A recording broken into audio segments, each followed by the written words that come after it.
A beam of light consisting of two wavelengths 650 nanometer and 520 nanometer is used to obtain interference in YDAC. If bright fringes due to both the wavelengths coincide at any point P, then least distance of P from the central maxima is slit separation is 2 mm and distance between slits and screen is 1.2 metre. तो यहाँ पर हम एक YDAC का setup बना देते हैं। ये है YDAC का सेटअप,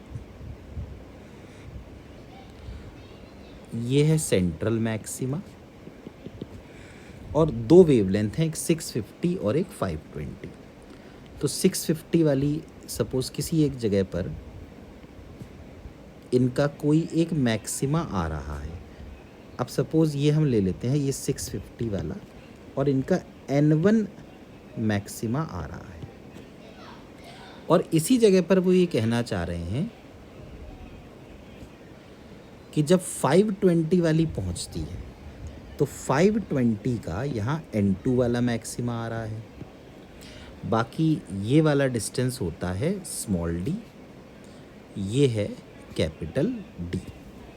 तो अगर 650 का N1 वाला मैक्सिमा आ रहा है तो ये जो y डिस्टेंस है y, इस y को होना चाहिए N1 lambda capital D upon small D. और अगर 520 का N2 वाला मैक्सिमा आ रहा है तो इसी y को होना चाहिए N2 into 520 into capital D upon small D.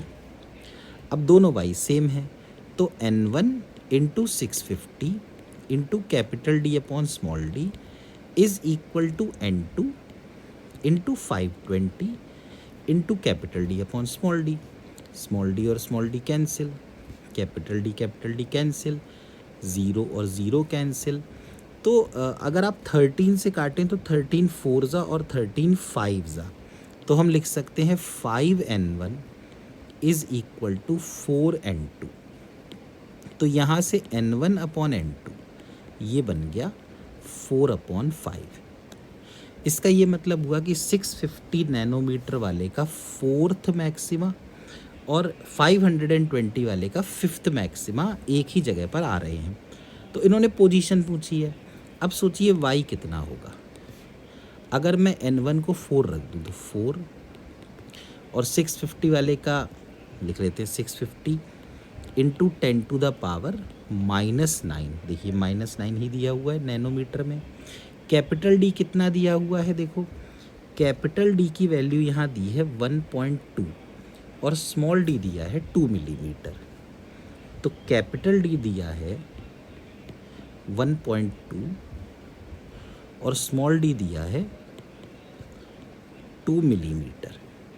तो ये कैंसिल हो गया, 2 आ गया तो y बन गया 2 इंटू 650 कितना हुआ 1300 into 1.2 into 10 to the power -9 plus 3 या मीटर।